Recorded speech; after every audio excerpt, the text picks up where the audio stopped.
Hello guys, welcome to new learning platform. Guys, NTA UGC NET आणि आपला Maharashtra SET यांच्यातील paper first असतो, सर्वांसाठी कॉमन असतो. या संदर्भात आपण या चॅनलवर पूर्णपणे topic wise unit wise series सुरू केलेला आहे. गाईज, त्यामध्ये आत्तापर्यंत आपण काय पाहिलं, नेक्स्ट व्हिडिओ कोणत्या टॉपिकवर येणार आहेत, त्या सर्व गोष्टी मी या व्हिडिओमध्ये डिस्कशन करणार आहे. त्याचबरोबर एक्झाम जवळ येतोय, त्या संदर्भात आपली एक स्ट्रॅटेजी काय असणार आहे ते मी या व्हिडिओमध्ये तुम्हाला डिस्कशन करणार आहे. त्याआधी गाईज, जर तुम्ही या चॅनलवर प्रथम आला असाल तर या चॅनलला सबस्क्राईब करायला विसरू नका. त्याचबरोबर आपली VPD एज्युकेशन टेलिग्राम चॅनल आहे, त्यालाही जॉईन व्हायला विसरू नका, जेणेकरून कोणतेही नेट सेटबद्दल अपडेट असेल तुम्हाला इमिजिएटली भेटत जाईल. सर्वांचे लिंक तुम्हाला डिस्क्रिप्शन बॉक्समध्ये दिली, तिथून तुम्ही VPDला जॉईन होऊ शकता. तर गाईज, काय आहे व्हिडिओ, काय आपण डिस्कशन करणार ते सुरू करूया. तर गाईज, आता हे पहा, याआधी आपण कंप्लीट काय केलं आहे ते मी तुम्हाला सांगतो. नंतर आपण कंप्लीट कसं करणार पुढचा टॉपिक ते मी तुम्हाला सांगतो. आणि त्यानंतर आपली स्ट्रॅटेजी कशी असायला हवी एक्झामबद्दल त्या 3 गोष्टी मी डिस्कशन करणार आहे. आता पहिलं आपलं कंप्लीट काय झालं आहे ते तुम्हाला सांगतो. तर गाईज, आपण सर्वात प्रथम स्टार्ट केली ती रिसर्च ॲप्टिट्यूडपासून. आता रिसर्च ॲप्टिट्यूडवर तुम्हाला मी टोटल 12 लेसन दिले. यामध्ये काही प्रिव्हियस इयर क्वेश्चनही होते. पूर्णपणे गोष्टी आपण डिस्कस केल्या त्या 12 लेसनमध्ये. रिसर्च ॲप्टिट्यूडचा जवळजवळ गाईज मी 90% सिलेबस कव्हर केला आहे. 10% कव्हर नाही केला, आणखी तो प्रिव्हियस इयरच्या क्वेश्चनमध्ये आपण कव्हर करून टाकू. रँडमली प्रिव्हियस इयर क्वेश्चन जसं एक्झाम जवळ येईल तसे मी वाढवल. आता रिसर्च ॲप्टिट्यूड आपला कंप्लीट झाला आहे. त्यानंतर आपण काय कंप्लीट केलं, टीचिंग ॲप्टिट्यूड हा युनिट आपण सुरू केला. टीचिंग ॲप्टिट्यूड हाही आपण 10 लेसनमध्ये कव्हर केला. आता टीचिंग ॲप्टिट्यूड झाल्यानंतर आपण काय सुरू केलं, तर हायर एज्युकेशन म्हणजे सर्वात प्रथम आपण सुरू केला रिसर्च ॲप्टिट्यूड, त्यानंतर आपण सुरू केलं टीचिंग ॲप्टिट्यूड, त्यानंतर सुरू केलं हायर एज्युकेशन, आणि यानंतर आपण सुरू केलं तर ICT म्हणजे इन्फॉर्मेशन कम्युनिकेशन टेक्नॉलॉजी. म्हणजे आपले 4 चॅप्टर कंप्लीट झाले, 4 युनिट कंप्लीट झाले. कोणते, सर्वात प्रथम रिसर्च ॲप्टिट्यूड, त्यानंतर आपण लगेच इमिजिएटली सुरू केलं तर टीचिंग ॲप्टिट्यूड, त्यानंतर आपण सुरू केलं तर हायर एज्युकेशन, आणि त्यानंतर आपण ICT. हे 4 टॉपिक आपण कंप्लीट केले आहे. आता पूर्णपणे कंप्लीट झाले का सर? नाही. याच्यातील मी काही गोष्टी ज्या महत्त्वाच्या आहेत एक्झामच्या दृष्टिकोनातून त्याच कंप्लीट केल्या आहे. बऱ्याच गोष्टी मी अशाही आहेत त्या कंप्लीट केलेल्या नाही आहेत. आता हे कोण कंप्लीट करणार, तुम्ही स्वतः कंप्लीट करणार. सेल्फ स्टडी करायचा आहे. कोणते युनिट महत्त्वाचे आहेत ते मी तुम्हाला आपल्या VPD एज्युकेशन टेलिग्राम चॅनल आहे ना, तिथं व्हॉइस मेसेज टाकन. त्याच्यानुसार तुम्हाला सांगाल की तुम्ही आणखी कोणत्या गोष्टी याच्यात वाचायला हव्या. म्हणजे आपलं for example teaching aptitude research aptitude complete झाला, मग त्याच्यात आणखी तुम्ही कोणत्या गोष्टी वाचायला पाहिजे ते मी आपलं व्हॉइस मेसेज मार्फत VPD एज्युकेशनला सांगाल. पण आतापर्यंत आपलं research, teaching aptitude, higher education आणि ICT हे किती 4 टॉपिक कंप्लीट झाले आहे. आता ICTचे टोटल मी 10 लेसन अपलोड केलं आहे. आणखी 5 लेसन आहेत जे प्रिव्हियस इयर क्वेश्चनचे आहेत, ते मी रँडमली नेक्स्ट कधी एक आठवड्यात टाकून देईल. म्हणजे 15 क्वेश्चन मी तुम्हाला सांगितलं, 15 व्हिडिओ ICTचे येणार होते, तर 10 व्हिडिओ कंप्लीट झाले आपले कालच. आता पुढचे 5 व्हिडिओ ते रँडमली मी कधीही टाकून देईल. आता नेक्स्ट आपला अप्रोच काय असणार तो डिस्कस करूया. तर हा आहे आपला पेपर फर्स्टचा सिलेबस. आता पुन्हा एकदा सांगतो, बऱ्याच विद्यार्थ्यांना आणखी कन्फ्युजन आहे, जे नवीन विद्यार्थी आहेत त्यांना माहीत नसतं. आपला सेट एक्झाम असो किंवा NTA UGCचा नेट एक्झाम असो, दोघांचाही सिलेबस सेम आहे. जर तुम्हाला कन्फ्युजन असेल, तुम्ही NTA UGC नेटच्या वेबसाईटवर जा, तिथली सिलेबसची PDF डाउनलोडिंग करा, आणि आपला महाराष्ट्र सेट या वेबसाईटवर जा आणि तिथूनही PDF डाउनलोडिंग करा. सिलेबसला एकच PDF आहे, दोन्हीकडे पण ॲज इट इज, शब्द न शब्द पण चेंज नाही, एकच PDF दोन्हीकडे अवेलेबल भेटेल. म्हणजे सिलेबस दोघांचाही सेम आहे पेपर फर्स्टचा, आणि सर्व फॅकल्टीला पेपर फर्स्ट हा सेमच असतो, हे लक्षात ठेवा. फक्त एवढंच फरक आहे दोघांमध्ये की जे नेट एक्झाम असतो ना, नेट एक्झाम तो थोडासा हाय लेवलचा असतो, आणि सेट एक्झाममध्ये जरा बेसिक क्वेश्चन असतात, खूप अवघड क्वेश्चन विचारत नाही. फक्त डिफरन्स एवढाच आहे, पण सिलेबस काय सेम आहे. आता याच्यामध्ये आपण कंप्लीट काय केलं तुम्हाला सांगितलं. फर्स्ट आपण कंप्लीट केलं रिसर्च ॲप्टिट्यूड, हे बा रिसर्च ॲप्टिट्यूड, आणि त्यानंतर आपण कंप्लीट केलं तर टीचिंग ॲप्टिट्यूड. म्हणजे पहिले 2 युनिट आपली कंप्लीट झाली. आता त्यानंतर आपल्याला राहिलं काय, तर कॉम्प्रिहेन्शन. कॉम्प्रिहेन्शनवर तुम्हाला सांगितल्याप्रमाणे तुम्ही याची काय करायची, प्रॅक्टिस करायची. आता कशी करायची, तर रोज कमीत कमी एक पॅसेज आहे ना स्वतः मनाने सोडून पाहायचा. आपले कशा प्रकारे आपण उत्तर शोधतोय, किती वेळ लागतोय, हे तुम्ही तुमचं कॅल्क्युलेशन पाहायचं, मोबाईलवर टाईम लावायचा, आणि एक पॅसेज घ्यायचा आणि रोज स्वतः सोडून पाहायचा. तुमचा टाईम आहे ना, म्हणजे आज फॉर एक्झाम्पल तुम्हाला कॉम्प्रिहेन्शन सोडायला 15 मिनिट लागले ना, तो 10 दिवसांनी ना 10 मिनिटं होईल. तो आणखी 20 दिवसांनी किती होईल माहिती आहे का, 5 मिनिटच होईल. म्हणजे तुमचं स्पीड ऑटोमॅटिकली वाढेल. याचं मी तुम्हाला चॅलेंज देतो. फक्त काय करायचं, रोज कमीत कमी एक पॅसेज स्वतः सोडवायचा, त्याचे उत्तर ॲक्युरेटली शोधायचा प्रयत्न करायचा. 15 मिनिटं लागले तरी चालेल, 20 मिनिटं लागले तरी चालेल, पण मॅक्झिमम उत्तर राईट शोधायचा प्रयत्न करायचा. हा जो टाईम आहे ना 20 मिनिटाचा, तुमचा 5 मिनिटावर यायला वेळ लागणार नाही. फक्त काय पाहिजे, त्यात कन्सिस्टन्सी पाहिजे. कन्सिस्टन्सी या शब्दात खूप पावर असते बरं का, लक्षात ठेवा. रोज एक पॅसेज सोडवा, एक्झामला तुमचा टाईम इथं खूप सेव्ह होईल. कारण एक्झाम होईपर्यंत तुम्हाला खूप मोठी प्रॅक्टिस झालेली असते आणि तुम्हाला वाटतं रेग्युलरच आहे.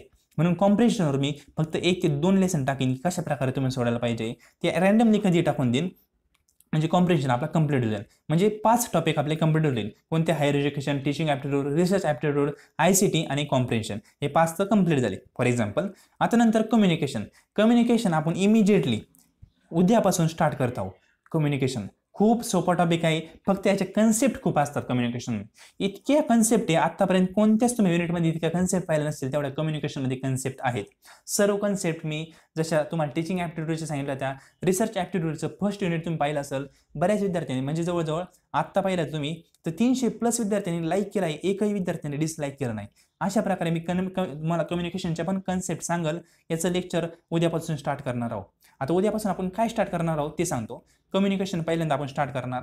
कॉम्प्रिहेन्शन याचे 2 लेसन तुम्हाला पुढच्या आठवड्यामध्ये कधी भेटून जातील. 2 लेसन कशा प्रकारे तुम्ही डील करायला पाहिजे कॉम्प्रिहेन्शनला, हे म्हणजे कम्युनिकेशन कॉम्प्रिहेन्शन आपण लगेच सुरू करू. नंतर मॅथमॅटिक्स आणि लॉजिकल रिझनिंग हे दोन्ही पण टॉपिक आपण कम्युनिकेशन आणि हे टॉपिक झाल्यानंतर सुरू करूया. मॅथमॅटिक्स आणि लॉजिकल रिझनिंग हे दोघांचं पण आपण काय करू, संघ सुरू करू. आत्ता सुरू नाही करते मॅथमॅटिक्स आणि लॉजिकल रिझनिंग, थोडंसं लेट सुरू करू. आता त्यानंतर डाटा इंटरप्रिटेशन, मॅथमॅटिक्स आणि लॉजिकल रिझनिंग हे तिन्ही टॉपिक जवळजवळ सेमच असतात. सेम म्हणजे लॉजिकल रिझनिंग थोडा वेगळा आहे, पण डाटा इंटरप्रिटेशन पाहिलं आणि मॅथमॅटिक्स हे पाहिलं तर दोघांमध्ये पण तुम्हाला कॅल्क्युलेशन्स करायचे आहे. आणि कॅल्क्युलेशन म्हणजे काही इतकं आवड करायचं नाही. काय करायचं आहे? मायनस, प्लस, भागिले आणि गुणिले या फक्त 4 जणांशी खेळायचं आहे. डाटा इंटरप्रिटेशन असो आणि काय असो तुमचं मॅथमॅटिक्स असो, हे 4 जणांशी खेळायचं आहे. योग्य प्रकारे कसं खेळायचं आहे 4 जणांशी ते मी तुम्हाला योग्य प्रकारे सांगाल. आता यामध्ये डाटा इंटरप्रिटेशनमध्ये येतं काय हे सांगतो. तर तुम्ही पाहिलं असेल 2 क्वेश्चन येतात आणि आणखी 2 क्वेश्चन येतात. असे 2-2 क्वेश्चन येतात. या 2 क्वेश्चनवर तुम्हाला एक चार्ट असतो, त्या चार्टनुसार 2 क्वेश्चन सोडवायचे असतात आणि पुढचे 2 क्वेश्चन दुसरा एक चार्ट असतो त्यानुसार सोडवायचे असतात. असं तुमचं डाटा इंटरप्रिटेशन संपतो सेट एक्झामचा. पण नेट एक्झामला वेगळं असतं. नेट एक्झामला एकच चार्ट येतो आणि त्यावर 5 क्वेश्चन असतात. अशा प्रकारे तुम्हाला नेट एक्झामचा डाटा इंटरप्रिटेशन असतो. पण त्याला अप्रोच कसा पाहिजे, म्हणजे आपण सोप्या पद्धतीने कसा गुणाकार करू शकतो, कशा प्रकारे भागाकार करू शकतो, तुमच्या काय ट्रिक्स असतील त्या सर्व मी ट्रिक्स तुम्हाला डाटा इंटरप्रिटेशन यामध्ये डिस्कशन करेल. याच्यावर जास्त काही लेक्चर देणार नाही. म्हणजे एका लेक्चरमध्ये एक डाटा इंटरप्रिटेशन असे आपण 5 ते 6 डाटा इंटरप्रिटेशन आपण डिस्कशन करूया. सर्व प्रिव्हियस इयरचे मी घेईल जेणेकरून तुम्हाला कळलं की कसे एक्झामला आले होते आणि कशा प्रकारे तुम्ही सोडवायला हवं होतं. आता डाटा इंटरप्रिटेशन आपण नंतर कंप्लीट करू जेव्हा मॅथमॅटिक्स सुरू करू तेव्हा. आता आपण कंप्लीट करणार आहोत पहिलं कम्युनिकेशन, त्यानंतर कॉम्प्रिहेन्शन आणि ICT तर आपलं कंप्लीट झालं म्हणजे होतच आलंय. त्याचे 5 लेसन मी कधी टाकल, 10 लेसन मी अपलोड केलाय. त्यानंतर पीपल डेव्हलपमेंट अँड एन्व्हायरमेंट हा लेसन आता पहा. कम्युनिकेशन नंतर कॉम्प्रिहेन्शन याचे तर 2 लेक्चर आहे, ते कधीही संपून जाईल म्हणजे कॉम्प्रिहेन्शन संपल्यासारखाचे. नंतर राहतं पीपल डेव्हलपमेंट अँड एन्व्हायरमेंट. हे कम्युनिकेशन आणि पीपल डेव्हलपमेंट अँड एन्व्हायरमेंट हे आपण संगच म्हणजे पुढच्या आठवड्यापासून हे 3ही टॉपिक हा तर 2 लेक्चरमध्ये संपल म्हणजे राहतात हे 2 टॉपिक. हे 2 टॉपिक आपण सायमल्टेनियसली सुरू करणार आहोत. पुन्हा एकदा सांगाल कम्युनिकेशन आणि पीपल डेव्हलपमेंट अँड एन्व्हायरमेंट हा दोन्ही टॉपिक आपण सायमल्टेनियसली सुरू करूया. आता कसं करणार मी सुरू हे पण सांगणार, पण पहिलं आपण सिलेबस पहिला पाहूया. नंतर राहतं हायर एज्युकेशन हे आपलं कंप्लीट झालं आहे. म्हणजे झालं काय कंप्लीट, तर टीचिंग ॲप्टिट्यूड कंप्लीट झालं, त्यानंतर रिसर्च ॲप्टिट्यूड कंप्लीट झालं, नंतर हायर एज्युकेशन कंप्लीट झालं, नंतर ICT हे आपलं किती 4 टॉपिक कंप्लीट झालं आहे पूर्णपणे. राहिलं कोणतं? कॉम्प्रिहेन्शन, नंतर मॅथमॅटिक्स, नंतर लॉजिकल रिझनिंग. आता कॉम्प्रिहेन्शन तर तुम्हाला सांगितलं 2 लेक्चरमध्ये कंप्लीट होईल म्हणजे 5 लेक्चर आपले 5 टॉपिक कंप्लीट झाले. मॅथमॅटिक्स आणि लॉजिकल रिझनिंग आणि डाटा इंटरप्रिटेशन हे 3 टॉपिक आपण संगच कंप्लीट करू. आणि त्याआधी आता राहतंय कोणतं? कम्युनिकेशन आणि पीपल डेव्हलपमेंट अँड एन्व्हायरमेंट हे 2 टॉपिक आपण संगच सुरू करणार आहोत. कधीपासून? नेक्स्ट वीकपासून. म्हणजे आज कोणता शनिवार आहे, उद्या रविवार, म्हणजे उद्यापासूनच जवळजवळ सुरू होईल. उद्याच मी 1-2 लेक्चर अपलोड करून टाकेल. म्हणजे कम्युनिकेशन आणि पीपल डेव्हलपमेंट अँड एन्व्हायरमेंट हे तुमचं नेक्स्ट वीक संपेपर्यंत कंप्लीट होऊन जाईल. त्यानंतर आपण हे 3ही टॉपिक कंप्लीट करू आणि जे आहे आपलं कॉम्प्रिहेन्शन हे तर मी मधला कधी पण लेक्चर टाकून देईल. तर काहीच जे आपलं पीपल डेव्हलपमेंट अँड एन्व्हायरमेंट आहे हा सिलेबस खूप मोठा दिसतो, पण यामध्ये काही सिलेक्टेड टॉपिक आहेत ती 2 क्वेश्चन येत असतात. ते टॉपिकच मी फक्त डिस्कशन करणार आहे. बाकीचे कोणते टॉपिक आहेत ते तुम्ही सेल्फ स्टडी करायचे आहे, ते आपल्याला जेव्हा आपण लेक्चर सुरू करू तेव्हा मी तुम्हाला सांगणारच. पण एवढंच मी सांगतो, पूर्णपणे माझ्याच लेक्चरवर डिपेंड राहू नका. माझ्याच नाही, कोणताही टीचर असेल युट्यूबवर त्याच्याच फक्त लेक्चरवर डिपेंड राहू नका कधीच. कधीच नका राहू. तुमचा सेल्फ स्टडी तुम्ही जोपर्यंत करत नाही ना स्वतःचा स्टडी, त्याशिवाय तुम्ही कोणतीच कॉम्पिटेटिव्ह एक्झाम क्रॅक होणार नाही गाईज. जे क्लासेस असतात पहा मोठे मोठे, ते मोठे मोठे बॅनर लावतात, पण तुम्ही त्यांना जे विद्यार्थी पास झालेत ना त्यांना विचारा तुम्ही अभ्यास किती वेळ केला, कसा केला. ते सांगतात की आमच्या सरांनी एवढं शिकवलं, पण त्यांनी सेल्फ स्टडी पण तेवढंच केलेला असतो. कारण कोणताच एक्झाम सेल्फ स्टडीशिवाय क्रॅक होणं पॉसिबल नाही. सेल्फ स्टडी पण ठेवा आणि त्याचबरोबर हे जे आहे जे मी तुम्हाला शिकवतोय ते बोनस म्हणून धरा फक्त. जे तुम्हाला येत नाही किंवा ज्या कन्सेप्ट तुम्हाला टाइम लागणार आहे त्या फक्त मी थोडक्यामध्ये सांगणार आहे. म्हणून सेल्फ स्टडी पण तुमच्यासोबत ठेवा. कारण मला बरेच विद्यार्थी विचारतात सर तुम्ही व्हिडिओ अपलोड करता एवढे सफिशियंट आहेत का, तर नाही एवढे सफिशियंट नाही आहेत. तुमचा सेल्फ स्टडी पण पाहिजे. तुम्ही अनेक वेबसाईट आहेत. फॉर एक्झाम्पल मी काय सांगितलं की ICT मध्ये आपण काय पाहिलं URL. आता हे पाहिलं मी याचं काय सांगितलं तुम्हाला फक्त फुल फॉर्म सांगितलं. याबद्दल तुम्ही नेटला पाहिजे URL काय असतं, URL क्लासेससाठी वापरलं जातं, म्हणजे अशा बेसिक गोष्टी ते तुम्ही स्वतः पाहिजे असतात. मी याचा फुल फॉर्म सांगितलं म्हणजे तेवढंच येणार की एक्झामला नाही, काहीही येऊ शकते याच्याबद्दल. म्हणून प्रत्येक गोष्ट तुम्ही डीपमध्ये अभ्यास केले पाहिजे. मी फक्त तुम्हाला टॉपिक सांगत असतो, टॉपिकबद्दल थोडक्यात माहिती देत असतो. म्हणजे आणि तुम्ही जर क्लास लावला पेड क्लास म्हणतोय मी पैशाने, तरी तिथं पण असंच असतं. तिथं काही तुम्हाला म्हणजे असं कोणता क्लास नाही की तिथले सर्व विद्यार्थी 100% विद्यार्थी पास होतात, असं कोणतंच नाही. जर नेट सेटचे तुम्ही क्लास पाहिले असतील तर 1000-2000 विद्यार्थी असतात, त्याच्यातली कुठंतरी 10-20 विद्यार्थी पास होत असतात आणि त्यांचेच ते काय करतात बॅनर लावतात. आणि तुम्हाला काय वाटतं क्लास लावल्याशिवाय आपण पास होऊ शकत नाही. क्लासपेक्षा सेल्फ स्टडी हा बेटर ऑप्शन असतो. सेल्फ स्टडी केल्यावर तुम्ही इमिजिएटली लवकर पास होता. क्लासनी तुम्हाला काय वाटतं आपण सरांवर डिपेंड असतो, सर जे शिकवतात तितकंच सफिशियंट आहे आपल्याला असं वाटत असतं आणि बरेच टॉपिक आपल्या हातातून मिस होतात.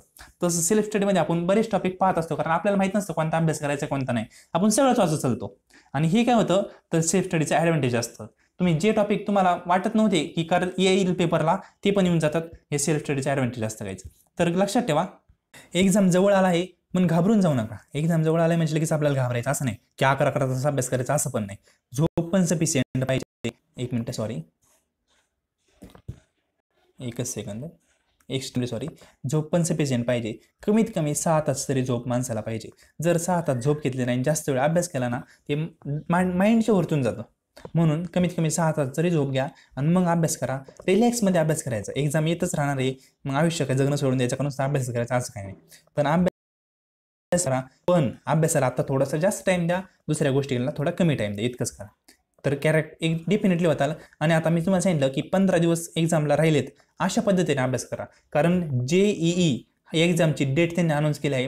ही डेट अनाऊन्स केली म्हणजे आपली डेट लवकरात लवकर अनाऊन्स होईल आणि ती कधी होईल, उद्या परवा कधी येऊ शकते. म्हणून अशा दृष्टीने अभ्यास करा की 15 दिवस आपल्याला पूर्णपणे सिलेबस संपवायचा आहे.